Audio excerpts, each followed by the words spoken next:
so मैले चाहिँ यो भिडियो देखेको थिएँ हैन अनि यो भिडियोमा भएको कमेन्ट्सहरु बेला बेलामा मालिक आउँछ होला घाँस र पराला 9,000 तपाईले मैले राति ढोका आफै त खुल्दैन नि सुँगुर पाल्न मिल्छ यो रुममा पब्लिक टोयलेट बनाउनको लागि अवेलेबल छ यो रुम रे यहाँ कस्तो राम्रो रुम यताबाट हेर्दा नि राम्रो उताबाट हेर्दा झन् आहा कलर नि चट्ट मिलेको आहा किसिमै छ त रे मान्छे पाल्नको लागि होइन यो भैँसी पाल्नको लागि हो रे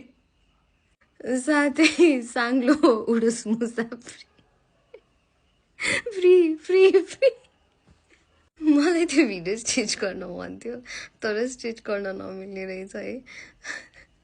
कमेन्ट्सहरु लास्टै हिलेरियस छ क्या यस्तो रमाइलो रमाइलो कमेन्ट्सहरु